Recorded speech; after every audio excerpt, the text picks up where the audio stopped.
Andai kita mengamati secara fenomena di mana baru-baru ini miliarder Prancis Bernard Arnault dan pengusaha Rusia Nikolai Sarkisov sedang diselidiki terkait kasus dugaan pencucian uang. Sementara itu, kalau kita amati dari dalam negeri belum lama ini publik juga digegerkan Pak Andre dengan kabar terkait penyitaan maksud kami dari Singapura begitu ya, aset senilai 2,8 miliar USD atau setara dengan 43,6 triliun rupiah dari kasus pencucian uang. Sedangkan untuk di Indonesia juga sudah dibentuk Satgas Pencucian Uang karena memang persoalan tersebut pun dinilai sudah urgent atau penting menjadi perhatian pemerintah. Tapi kalau kita lihat juga kalau berbicara mengenai tindak pidana pencucian uang atau TPPU sebetulnya apa saja aspek yang perlu kita pahami atau pelajari utamanya berkaitan dengan sejauh mana hukum di negeri ini, di Republik ini, di Indonesia bisa membantu pembuktian atau pembongkaran kasus transaksi pencucian uang. Silakan Pak Andre.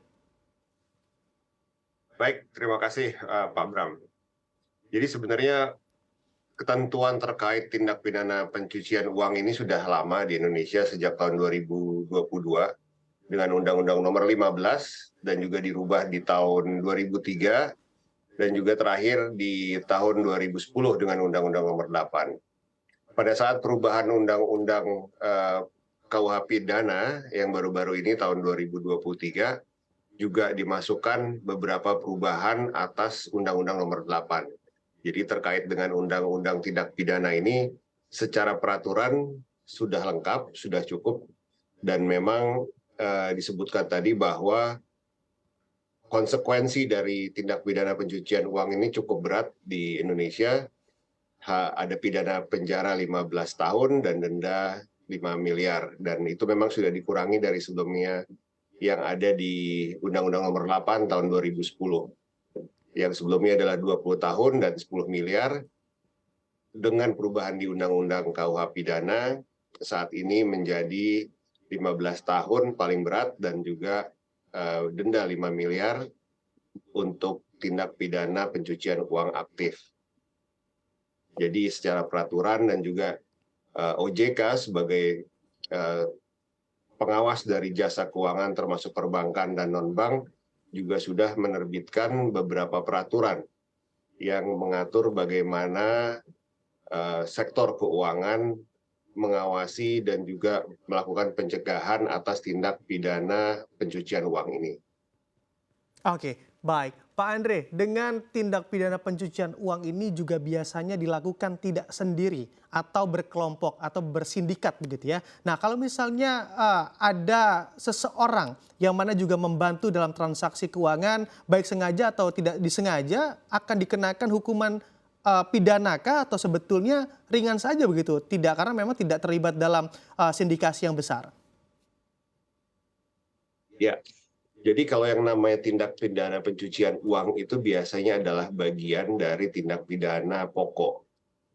Yang tadi disebutkan bisa tindak pidana korupsi, perjudian, terorisme, perjudian, dan hasil dari kegiatan kriminal tersebut yang dicoba untuk disamarkan untuk bisa masuk dalam sistem keuangan agar bisa dianggap sebagai harta yang bersih. Dan memang hampir selalu melibatkan banyak orang, termasuk juga pihak-pihak di sektor jasa keuangan. Oleh karena itu memang tindak pidana pencucian uang ini ada beberapa level tadi, yang tindak pidana pencucian uang aktif oleh pelaku, ada juga yang pasif, dan tindak pidana pencucian uang lain. Jadi kalau kita lihat pihak yang terlibat itu bisa sangat banyak dan ada kemungkinan pihak ketiga yang tidak aware atas tindak pidana pokok awalnya bisa terlibat juga. Oleh karena itu OJK sudah menerbitkan juga yang kita tahu seperti dari awal ada Know Your Customer, ketentuan-ketentuan bagi penunjang termasuk juga pengacara, advokat, notaris, aktuaris, itu juga ada ketentuan-ketentuan di mana mengharuskan kita melakukan due diligence atas transaksi yang akan dilakukan di mana pihak-pihak ini terlibat. Jadi konsekuensinya ada, walaupun dia melakukan secara pasif dan tidak dengan sepengetahuan atas tindak pidana awal, resiko untuk bisa dipidana dan juga dikenakan denda itu tetap ada. Oke, baik. Untuk dari segi regulasi atau hukumnya, Pak Andre, sebetulnya Anda mengamati untuk regulasi atau hukum di Indonesia dibandingkan dengan di negara lain, apakah memang negeri kita cukup serius untuk menangani hal ini, khususnya dari regulasi yang ada saat ini?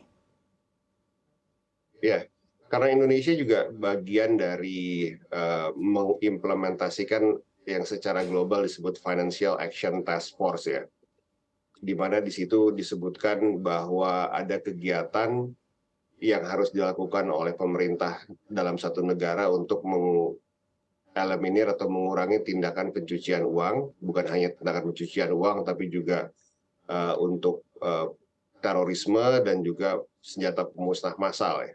Jadi sekarang ada 3 lingkup di mana pemerintah, termasuk pemerintah Indonesia juga harus bersama-sama dengan lingkungan global yang lain melakukan tindakan untuk menghindari terjadinya atau mengurangi terjadinya tindakan pencucian uang atau APU, PPT, dan juga tindakan terkait dengan senjata pemusnah massal. Dan peraturan kita udah ada, sudah diterbitkan juga, pelaksanaan juga sudah dilakukan dengan PPATK. Jadi saya rasa kita on the right track dalam hal ini. Oke, baik. Pak Andre, andai memang permasalahannya atau case-nya begitu ya, tindak pidana pencucian uangnya dilakukan di Indonesia.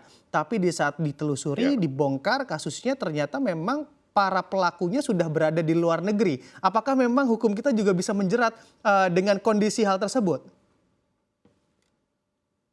Iya betul. Karena memang ini tidak membatasi pelaku ya, jadi kita berubah dari konsep follow the suspect menjadi follow the money. Jadi bisa melibatkan banyak orang dan hampir sering ini melibatkan lintas negara. Oleh karena itu memang harus, kalau misalnya pelakunya ada di luar Indonesia atau bukan warga negara Indonesia, harus bekerja sama dengan pihak berwenang atau pihak berwajib di negara di mana pelaku tersebut berada. Jadi kita sendiri, undang-undang kita tidak bisa menyentuh orang yang ada di luar jurisdiksi Indonesia, tapi banyak mekanisme yang bisa dilakukan yang memungkinkan kita melakukan sanksi atau penuntutan terhadap pihak yang terlibat dalam tindak pidana pencucian uang, baik sendiri maupun dengan menggunakan atau berkoordinasi dengan pihak berwajib di negara di mana disuspek ada tindakan pencucian uang ini. Oke, baik. Dalam hal ini apakah apabila yang terlibat ini warga negara Indonesia tapi posisinya di luar negeri akan lebih mudah dijerat hukum? Atau memang sama aja WNI atau WNA, Pak Andre? Ya kalau WNI lebih mudah karena undang-undang juga menyebutkan warga negara Indonesia maupun perusahaan Indonesia yang ada di luar negeri ini juga subjek dari undang-undang pencucian uang tersebut. Jadi bisa, walaupun memang untuk kalau mau ditangkap dia perlu koordinasi dengan pihak berwajib di sana. Jadi kepolisian sudah punya mekanisme seperti red notice dan yang lain-lain untuk bisa membawa pelaku tersebut kembali ke Indonesia untuk diadili.